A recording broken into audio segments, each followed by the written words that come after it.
Hey folks, welcome back to Dad Boards. My name is Anthony, and here we discuss the parallels between parenting and playing board games. This is video number 2 in our series of holiday gift giving guide for 2020. And basically what we're doing here is naming some very household common older games that you probably have played many times and suggesting a couple of sort of modern lateral moves into some fresher games here that you might want to get for someone this holiday season. The common household game that we're talking about today is the classic Scattergories. You roll a big die, it has a letter on it, and then you have all these categories that you have to write different words in that start with that particular letter. It's a fun game for sure. The biggest obstacle, I think, with playing this game sometimes with family that has younger kids is that they just don't have the vocabulary necessarily to keep up with the adults. The game that I'd like to talk to you about today is called Just One. It is also a game where you'll be writing words, but it allows, I think, some younger folks to be a little more competitive in this game. And the biggest difference also, I should say, is that Scattergories is a game where someone is the winner. In this game, Just One, everyone is playing together and you're trying to get as many answers right as you can. So that also takes a little bit of stress off of the competitive nature maybe of Scattergories. Let's take a look at what Just One looks like and then we'll come back. Very simple game here, Just One. To start, you're going to pick 13 cards from the deck, face down, and choose one player to be the first person to basically be the guesser. That person is going to draw one of these cards away from them because they cannot see it. They're going to place it in their little plastic easel here, and they're going to name a number from 1 through 5. Everyone else, who's not the guesser, is going to look at that number, read that word to themselves, and write down a one-word clue. Now, during this time, you are not allowed to discuss what you're writing with anyone.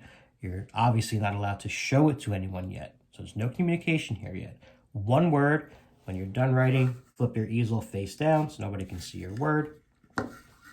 And then, when everyone is ready, the person who's the guesser is going to close their eyes, and everyone else will reveal to each other what word they wrote down on their easel. Now, the reason for this is that if anyone has the same answer as someone else, that clue does not count. It's washed out. You put your easel down, and the guesser's not going to see those.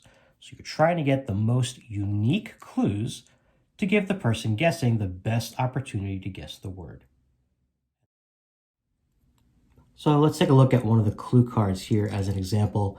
Let's say the guesser had chosen number 3, again, blindly on this. So everyone who is giving a clue is going to look at number 3, write down one word. So what might you write down for this clue? Well, you could write something like ocean or 8 or tentacle or ink, right? A lot of good choices here, but you never know what the other people are writing. So you sort of get into your own head sometimes thinking, is this clue too obvious? Or is my best friend who, has this inside joke about octopus ink is going to obviously write that? Or is he going to know that I'm going to write that too, so he's going to pick something else? It's this crazy meta stuff going on in your head for a very light game, which makes for some stress, but a lot of fun. So that's Just One, folks. As you can see, very simple game. Again, I like that this is a cooperative party game. Everyone's working together to get these clues right. There is, again, a similarity from Scattergories in terms of if you do happen to write the same answer as someone, those things are basically washed out and the guesser does not get those clues. So that's one similarity. Also, what's cool about this game is they suggest dealing out 13 cards to start the game and then comparing at the end how many you got right. They give you this sort of scale here on how well you did as a team based on how many guesses you got right. But the truth of it is you don't have to do that. A lot of times when I play this game, we just kind of go through the deck and just sort of stop whenever we feel like stopping.